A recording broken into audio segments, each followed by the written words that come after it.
And hello, one and all, and welcome to this special video. This is going to be our SummerSlam 2016 fantasy card predictions. With me, I have a very good friend of mine here on YouTube, Robbie One Kenobi. Robbie, thank you again for joining me for this special video collaboration. You're welcome, Daniel. Thank you for inviting me. It's a pleasure to work with you. We've done great work with our brand split videos in the past, so I'm happy to be contributing something to your channel this time around. So thank you for having me. And I appreciate you coming on. And like I said, I feel like over the past month or so, WWE's really been picking up with momentum. And I've said recently, I'm looking ahead. We are looking ahead in this video to SummerSlam 2016. And I feel that if things continue the way that they're going with Extreme Rules, Money in the Bank, and eventually Battleground, I feel like we could have a tremendous SummerSlam event with the return of injured stars and just a stacked roster. WWE has the potential to have one of the best SummerSlams in recent memory, and we are going to take our own stab at this. We're both going to present our own fantasy card predictions using the entire roster from top to bottom. And Robbie, I'll let you go first, and then I'll give my fantasy card predictions. What matches were you able to come up with for SummerSlam 2016? All right, so this is the card that I came up with, fantasy booking wise for SummerSlam 2016. Like I was saying, I didn't really have much time to work on it, but I did do the best that I could to come up with a strong card that would be very marketable and that overall would embody what SummerSlam is all about, and just be one of those must-see shows. So in no particular order, the matches I came up with were the Vaudevillains defending the WWE Tag Team Championships against Enzo Amore and Colin Cassidy, which would be quite the homecoming, the much-needed homecoming or fitting homecoming for Enzo and Cass, because they grew up in that area, and to see them win the Tag Team Championships in Brooklyn would be an incredible feeling. They should have won them at last year's NXT TakeOver. Yep. But hey, better late than never. And I won't go too much into detail about these matches. I'm just, I'm just coming up, just letting you guys know what I came up with. Excuse me. I also have Triple H versus Shane McMahon in a no holds barred match for full control of Monday Night Raw, especially after at Payback last night. Shane and Stephanie becoming co-GMs or whatever of Raw. So this is the perfect way for that feud to culminate, this little program to culminate. I also have Charlotte with her Hall of Fame father, Ric Flair, defending the Women's Championship against Sasha Banks. That's a given. I mean, I don't know if you guys noticed, but during the women's title match last night, the crowd in Chicago was chanting, "We want Sasha."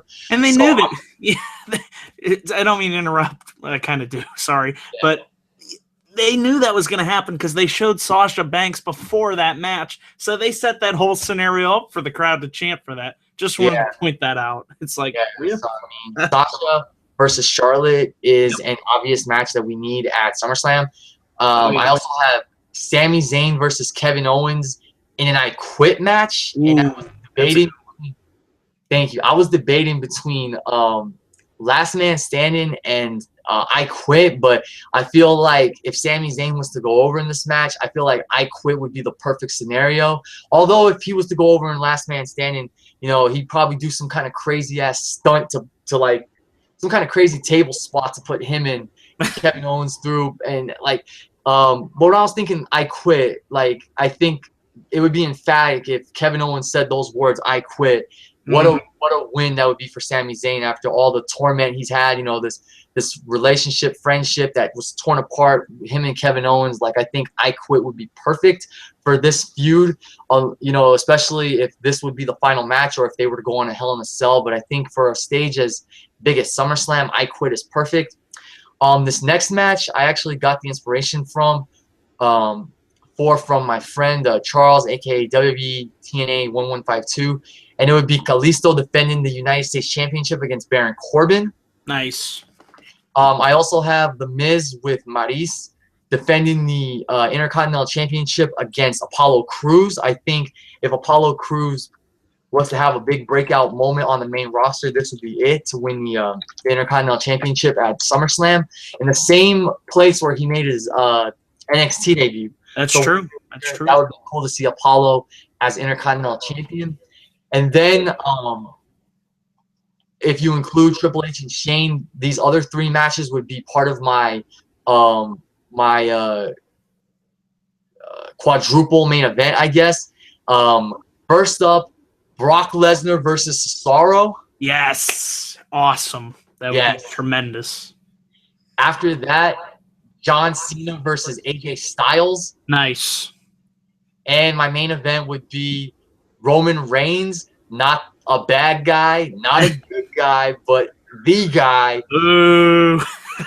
Defending the WWE World Heavyweight Championship in a triple threat match against Dean Ambrose and Seth Rollins. Very, very nice. That match needs to happen, and it will happen one day, hopefully, at SummerSlam. So that's my card. Pretty stacked SummerSlam card when you look at it for fantasy booking. I mean, I would love to see Cena and AJ or Cena and Balor. Like, I know I don't have Anderson and Gallows on here. I really couldn't think of a match for them other than a tag team championship match. But like, I'd really want to see Enzo and Cass get the big Brooklyn victory. That'd be a beautiful homecoming from. But the rest of my card, man, from top to bottom, when I look at it, if this was SummerSlam, this was the card we're getting at SummerSlam. Shit, I'm there, man. Yeah, that's a solid card from top to bottom. I have no qualms with it. Very good, very good. Thank you. So with my card, we are going to have some overlap because we are thinking on the same page. So just a heads up right then and there. I believe there's, let's see, 1, 2, 3, 4. We have 4 matches that overlap, but that's okay because they're matches that we want to see. So I'm going to get things started with my card. I have 10 matches total. This is an interesting matchup. I was trying to find a role for all of the important guys that need to be on this card, guys and girls, excuse me. And this is an intriguing matchup. And let me know how you feel about this one. But I have a babyface Bray Wyatt versus Kevin Owens. I've always wanted to see this feud, and I think it could be really good. 2 big men, you put them in there, just have them beat the shit out of each other. It's a fresh match. A babyface Bray Wyatt versus a heel Owens. I think it could be good. I would love to see it. And what's funny was I would love to see that match. But I was thinking more Kevin Owens as like not necessarily a babyface, but like a tweener versus a heel Bray Wyatt, because I would just love to see him walk up to Bray Wyatt and like punch him in the mouth or like just stand up to him like that. That would be great to see how Kevin Owens, would stand up to Bray Wyatt and be like, yeah, you're all voodoo and whatnot, but when I get in your face, I'm going to show you a real man. Like, I would love to see that. So Bray Wyatt, Kevin Owens would be a great match to see. Sure. Like you said, both dynamics work. You could have anti-hero Owens versus heel Wyatt, babyface. Like, they could go a bunch of different ways with that matchup. But it's I don't know. I just think they'd have a really good match. I've always wanted, for some reason, I've always paired them up when I wanted to see like a future feud for Bray. I just think that it would work. Yeah, like you said, either dynamic. If Bray was face and Owens was heel, because Owens is a brilliant heel. His commentary last night was freaking gold, man. Tremendous. Yeah, amazing. Yeah. So I would love for that match. It doesn't matter to me who's the heel or the face. Either that'd be just their dynamic would be perfect. Exactly. The next match that I have is it's a rematch from NXT. I have Apollo Crews squaring off against Baron Corbin. There's obviously history to play off between these two with their feud in NXT, and I feel like it would be a good spot for both guys. I've tried to get everybody that needs to be on this card, so I feel like you put them in there. They have the past history together. They can go out there and work a solid undercard match.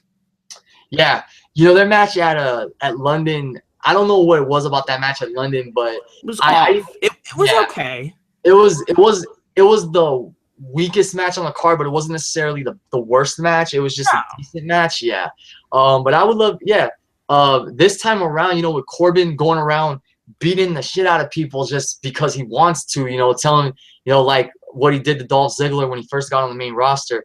You put that up against Apollo Crews, it would be interesting, and Apollo would have something to fight for because he did lose to Corbin. He's never really had a chance to avenge that loss. So Did he ever beat him in NXT? I don't think he did. No. Apollo wrestled Baron Corbin at London, and it ended there because then Corbin got into the feud with Austin Aries. Right. So there's Cruz could be like, I have something to prove against you. I want to be able to avenge the fact that I never beat you in NXT. Yeah. Corbin could be, like, all right, I'm the shit. I beat you anyway. It doesn't matter, but I'll accept your challenge. Break that he is sometimes. Exactly.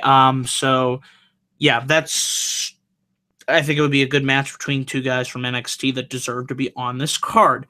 So my next match I have is for the Intercontinental Championship. And this is a rematch from, I forget which NXT special. It might have been the first one. I think I missed it. I wasn't watching NXT at the time. But this is Cesaro defending his IC title versus Sami Zayn. Yes, they faced off at, I think, a rival. I think our rival was the when they did. I don't know if it was 2 out of 3 falls, but yeah, I remember it was. They did meet. Yeah, that'd be awesome. That would be an awesome match. They'd go out there and just have an amazing match. I mean, they'd still a freaking show. Yeah, that'd be incredible. So, and it'd be for the Intercontinental Championship. I would have, would hope Cesaro would win it. Say at Extreme Rules, you could have him hold it until SummerSlam. Really be the workhorse for the Intercontinental title. Help raise the prestige. Have him drop it to Sami Zayn. Yeah. And you can have Zayn be that IC champion and have Cesaro go on to bigger and better things like wink, cough, cough, the world title, which he deserves to be going after. Yes. With how things played out last night at Payback, it's going to be very interesting to see what happens at Extreme Rules with Miz, Cesaro, Zayn, and Owens. Oh, I can't wait for that. That's going to be awesome. The fact that Sami Zayn and Kevin Owens' interference added to the Cesaro Miz match to make an even bigger program for the Intercontinental Championship was really cool to see. And yeah, Cesaro does deserve the Intercontinental Championship. He's freaking over with the crowd. You got the Cesaro section. He would be that workhorse to bring prestige back to the Intercontinental Championship, and the same for Sami Zayn. So that is perfect. And that could be a passing of the torch, so to speak. Cesaro passing the torch to Zayn as he carries on as Intercontinental Champion, and then Cesaro goes on towards the big gold belt, the WWE World Heavyweight Championship, which he should have been contending for back in 2014. I agree. Overdue. So yeah. So yeah, that's my IC championship match. The next match that I have is for the tag team championships. I have the New Day defending their titles against Enzo and Big Cass. Like you, I want to see Enzo and Big Cass win the tag titles in Brooklyn, get that amazing response that they should have gotten at TakeOver Brooklyn. I feel like you put them against the New Day. You don't have to turn the New Day heel. You could just have two hot, popular babyface tag teams. Your two biggest teams square off on the biggest stage of the summer, and the match would be electric. The crowd would be electric. They'd be cheering for both guys. It'd be a great match. Yeah. And, like you said, Enzo and Cass would finally win tag team championship gold. Whether it's the New Day or whether it's Enzo and the Vaudevillains, excuse me. And I know I said that I wasn't really all for Enzo and Cass versus the New Day, face versus face, because I don't know. I just don't really see. I just really can't see that being at some. Well, the way I'm trying to say it is like I don't know if Enzo and Cass are so freaking over. Yes, they would be the fan favorites in this match. I'm not saying the New Day aren't fan favorites, but I'm just like I was thinking if they beat the Vaudevillains, especially after what happened last night. And I don't know if they're trying to play off that Simon Gotch was responsible for throwing Enzo, and of course accidents happen, but like storyline wise, he was the one that caused Enzo to suffer the concussion. I don't know if they'll play off that, but yeah. Now that I think about it, Enzo and Cass versus the New Day, two red hot tag teams, both fan favorites in Brooklyn would be incredible, especially at the Barclays Center. Because that's an incredible arena. So oh yeah, whether it's the Vaudevillains or whether it's the New Day, as long as Enzo and Cass get that homecoming and win the tag team championships, I'll be totally fine. Either match would be great. So definitely. So now we're going to get into some of the matches that we agree with on the same page. I also have Charlotte defending the women's championship against Sasha Banks. Yeah, that match needs to happen, and I fairly can. What I'm trying to say is, I think we can assume that match will take place at SummerSlam. It should. I mean, the only thing is, when the women had the WrestleMania moment together, that was great. But Sasha and Becky haven't really been doing much, and I really feel like WWE should build them up as top contenders in the future. Because what are you gonna do? Just keep Sasha off TV until SummerSlam? Like that's the same dilemma she dealt with during the whole Divas Revolution thing until finally she returned at the Royal Rumble. So I don't want that. Just build Sasha and Becky up strong as contenders, along with Naomi and Tamina, and there you go. Because this women's evolution, as Stephanie build it as. It's been going good so far since the brand was since the division was rebranded. But I just want to see more out of it. I want to see everyone flourish with this. So it's off to a good start, but just don't let any momentum, die. Don't lose going. Yes. Keep Natalya strong. Book Becky, push Becky strong, push Sasha strong, and even give Naomi and Tamina a chance. Sure. Let all the women shine. And then what I would like to see, I've been saying this scenario for a while now, you'd have Sasha go over against Charlotte, finally have her, I assume, be the one to dethrone Charlotte of her long championship reign. Next night on Raw in the Barclays Center, you have Sasha Banks come out, and then Bayley makes her main roster debut. Yes. Epic. Yes. Same arena where she and Sasha had the match of the year for 2015, the best women's wrestling match I've seen in recent years. Yes. Incredible. No, that'd be an incredible moment for them. Definitely. So we will see where they go with that. Yeah. On my card, I also have John Cena versus AJ Styles, but I made a slight addition. I'm having Cena defend his United States Championship. What better way? Do you want to elevate this title again? I mean, no offense to Kalisto. I'm not blaming him for the way that the title has been misused. I mean, it's not his fault. He's been on the pre-show for the last, 3 pay-per-views. But I have a feeling Cena's going to get that title back, which I don't have a problem with. If, you can elevate it again. You really can't. You could bring back the U.S. Open challenges. I really like that. I think it would add to Raw, and just that was the best thing of 2015. I think you have this match, AJ Styles versus John Cena. It's already going to be awesome. But you add the United States Championship to that match. How much could how prestigious, what I'm trying to say here, it could raise the level of prestige for the U.S. Championship. Because it's not Kalisto's fault. He's been a good champion for. I gotta say this. I said this in my predictions video. He was a better U.S. champ than Ryback was Intercontinental champ because they fed Ryback such dull opponents like The Miz and Big Show. At least for Kalisto, he finished his feud with Del Rio. Yes, he had Ryback, but on Raw he was facing other challengers, other opponents. But it's like give this guy a chance to shine on the main card. And because Kalisto is such an incredible talent, he's like second coming, so to speak, of Rey Mysterio, in my opinion. Incredible with his athleticism, his lucha libre style is impeccable. So it's like I just want to see that guy do well.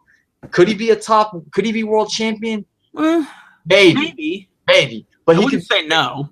Yeah, no, I wouldn't say no either. But he could be a great top mid-card performer. Just give him a chance, give him a breakout moment. So Extreme Rules, if he puts the title on the line, have it be on the main card, and I don't care what kind of stipulation match, but have him go out there and just have a breakout moment. I mean, he had a breakout moment at TLC when he did the Salida del Sol off the ladder. That was incredible.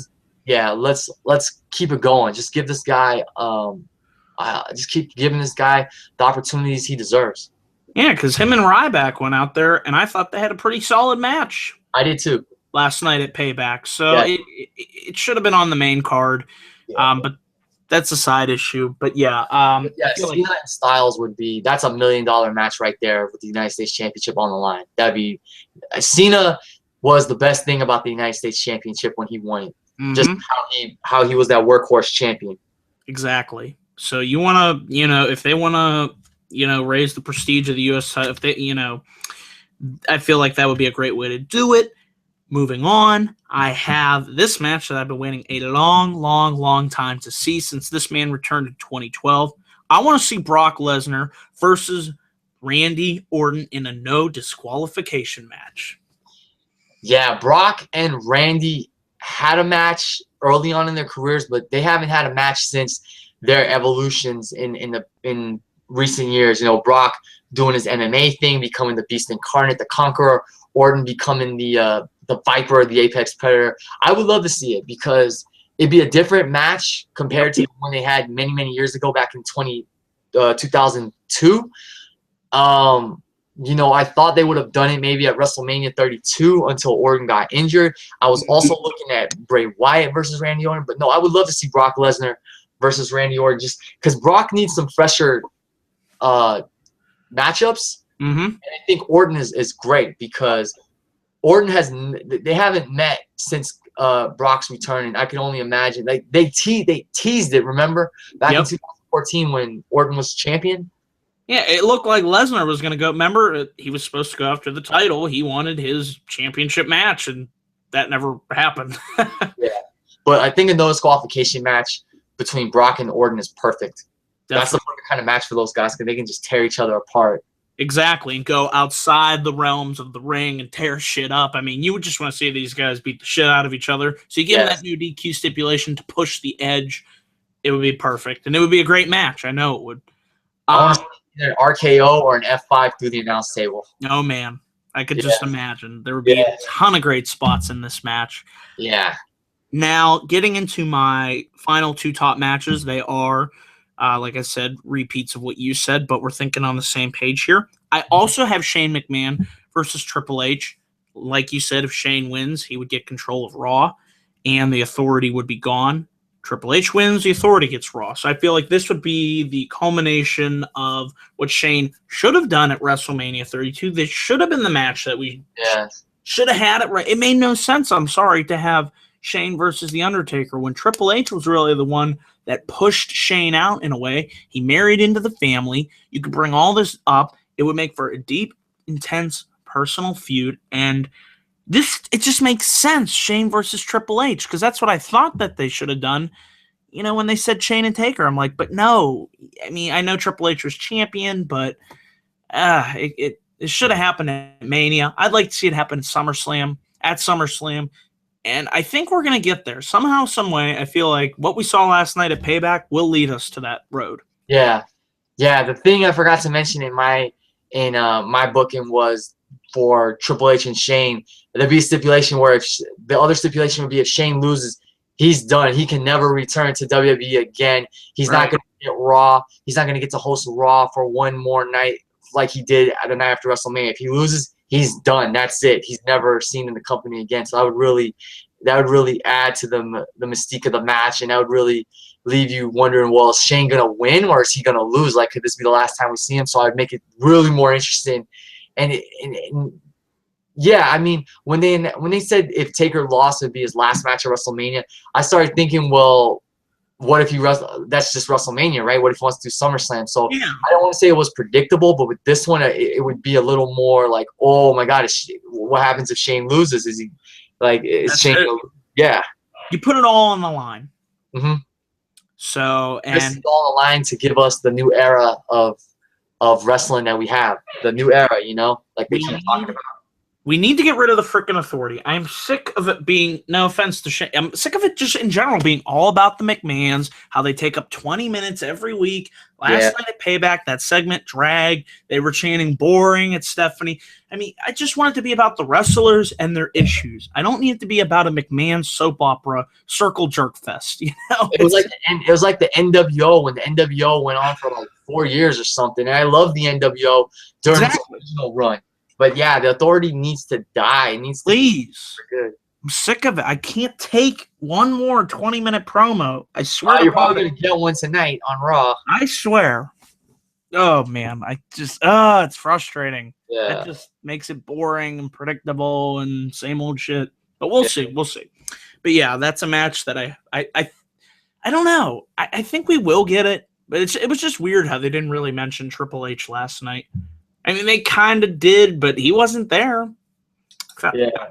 They're probably saving him for when he makes this big return, and that sets up Shane and Triple H. Yeah. Okay. I definitely think something like that is going to happen. Probably in June or around July. July, maybe, yeah. So, my main event for this show is also Roman Reigns. A heel Roman Reigns defending his championship against a babyface Seth Rollins and Dean Ambrose in that triple threat shield match for the world title. What more can you say? Yeah, we want to see this match. One more. I mean, I really can't see any other title scenario, world title scenario for Roman other than just him and Rollins one-on-one. Sure. But it either has to be him and Rollins or him, Ambrose, and Rollins in a triple threat match. Not him and Cena. I feel like Cena should do something with AJ or Balor if Balor gets called up, but not Roman versus Cena. I want to see it, but I don't want to see it at SummerSlam. It's like bigger fight. Yeah. You could probably do that match at 33, Mania 33. There you go. I would love for it to be Rock and Roman, though. Oh man, at 33, yes, could have set we could have planted the seeds at Mania, but Rock didn't come out because when he set his name on fire, I was like, yeah, he's not coming back out. He ain't coming back out. That was pointless. I'm sorry, Rock. I love you. Happy birthday to The Rock, by the way. Yes, happy birthday to The Rock. And if you guys, if anybody forgot, The Rock's birthday is May 2nd, you stupid son of a bitch. I remember that. Oh, this is your life. That's great stuff. No, but either a Shield triple threat, Roman versus Ambrose, or Roman versus Rollins. You have to go with one of those. Not Roman versus Cena. It has to be the Shield has to be in the main event one way or another. The remnants of the Shield. You know what I'm saying? But the triple threat, that would be perfect. The crowd in Brooklyn would love it. You know, Ambrose is over as hell. Rollins is gonna get a hero's welcome when he comes back, and it's all about the throne in Roman. So. Yeah, and I'd be fine with. I really want Dean to get that big championship win, which I've been waiting a long time now. But I'd be fine with Rollins as a babyface getting the title back that he never lost. There you go. You play up that aspect.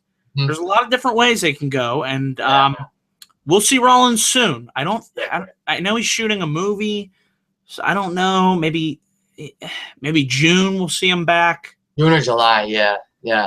But Roman's just got to ditch the gear. He's got to ditch the gear. It's god-awful. I'm sorry. Even Stone Cold said, that godforsaken ring gear he wears looks like a piece of crap. And it does. He looks like a bumblebee. It's ugly. You know what? It looks like the Shield. I'm sick of the Shield. That's also hurting him. The Shield music, thank God they got rid of the entrance. But, you know, it's that stigma. I keep saying it. Give him new ring gear. Give him new, like, I think he used to wear biker shorts when he started in NXT. So give him black and silver biker shorts with the RR emblem on the side or the Roman Empire emblem on the front, whatever. I'd be fine with the glove, because I like the glove. And give him new music, and there you go. There's Roman Reigns. Because, like, I do like that he has his own custom combat vest, and I can't stop laughing. Like, your Stone Cold impersonation's in my head now. What? What do you say? Stone Cold Steve Austin does what he wants when he wants, and that's the bottom line, because I said so. But yeah, like I like that Roman had his own custom vest, but like now he needs to just break away from the Shield and be himself. Yes. The Roman Empire thing works, but just do your new music and new ring gear. Keep the glove. I like the glove, you know, and the RR emblem is cool. But other than that, give us something new, Roman. Exactly. Yeah. So, guys, that is our fantasy card videos. Robbie, thank you again for joining me for this special video collaboration. You're welcome, man. Thank you again for the invite. It was fun doing this. Our cards are pretty stacked for the most part. Like, you know, I hope we get a majority of these matches at SummerSlam, especially ones like the Shield triple threat, Shane and Triple H. And I got a feeling AJ and Cena will take place at SummerSlam, especially with Stephanie and Shane having to run Raw together. Like, I called it right after Shane left. I called it that Stephanie was gonna make it no DQ of some stupid DQ, and I don't even think Roman really hit him in the nuts. I think he hit him in the stomach. Going back to that real quick, would that qualify as a 3 stages of hell match in a way? You think about the first match; it was a set. They restarted. It could be. I mean, that's what it kind of reminded me of. Well, the Lex Man said it. AJ beat Roman 2 falls in a row on the same night, but in the end, Roman got the deciding fall. You're right. Yeah. Yep. So I mean, it was a really good match. I liked it. Yeah. I just am a little concerned about AJ because he's not gonna win the rematch unless they swerve us, and he actually does with the help of Anderson and Gallows. And that's something I want to touch on real quick before we go off there, because this is an idea I had.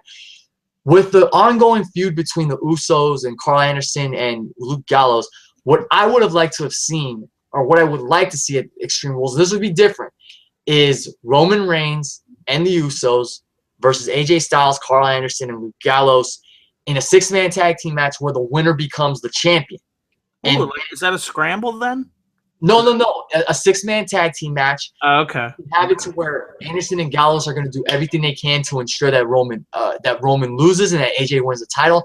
But then, if you want to start hinting at their betrayal of AJ, have them do something where it looks like they're going to take advantage of a move AJ did to win the title, and they're like, oh, well, this is my chance, my first title match. I could win the world title in just my very first match. Something like that would be unique. But I don't. I'm sure AJ and Roman are going to deliver a hell of an Extreme Rules match, especially because Extreme Rules is basically no holds barred. But I just think if Gallows and Anderson did something in the 6-man tag that AJ actually took advantage of and won the title with, then Roman can be like, oh, well, you said you didn't need your friends to help you win the championship, but look at what they did, and then maybe hint toward AJ, or maybe have Roman and the Usos turn heel there, and keep that going for a little bit, and then maybe bring up Balor. I'm not sure, but I just think a 6-man tag team match for the championship would be different. Because I already know AJ's not winning the championship at Extreme Rules. It sucks that he's going to lose his, what is this, 3rd straight pay-per-view in a row? Yeah, that's true. It would be. Because he won at Fastlane, but he lost at Mania. He lost last night, and he's going to most likely lose at Extreme Rules. So I'm just hoping he doesn't lose a lot of momentum, that WWE's just not gonna drop him in the mid card from there. Right. They shouldn't do that because he's pretty over with the crowd, I'd say. I was watching the way he did, the way he does moves like that springboard 450 are just incredible. He's one hell of an athlete. He's one of a kind, and that's why he deserves the best booking in WWE. I'm not saying make it all about AJ Styles, but give him the right push and booking he deserves. That's all I say. Definitely. So, Robbie, you want to get a plug in for your channel before we go off the air here? Yeah, guys. Please, if you get a chance, subscribe to my channel, Robbie1 Kenobi, ROBBIE, the numeral 1, KENOBI, KENOBI. I do lots of wrestling videos. I'm very passionate. I do prediction videos, pay-per-view and special event reviews, opinion pieces. So yeah, just share my videos amongst your friends, spread the word. I'm trying to get to 100 subscribers, so that'd be great, guys. If you can help me reach that goal, and just enjoy my channel, because I put a lot of effort into my videos. All right, sounds good. And everybody, thank you all for watching. Like I said, please click that like and subscribe button for more video content coming soon to my channel. And don't forget, after Raw tonight, and hopefully if the Penguin game doesn't go into overtime, I will be on time for my live Raw review at 11:15. Yes. So I look forward to that. Again, thank you all for watching, and I will see you guys tonight after Raw. Until then, take care, stay safe. Let's go Pens. And if you guys get a chance, make sure to go to my channel and check out the trilogy of brand split challenges that Daniel and I did. We had a lot of fun drafting 20 guys, and then it became 26 more, and then we had the bragging rights grand finale. So guys, just don't want to say much more. Let's go out and check those videos. Let us know what you thought, and continue to support our channels. That's it. Thank you again, Daniel, for having me on here. And thank you for joining me. All right, everybody. We'll see you.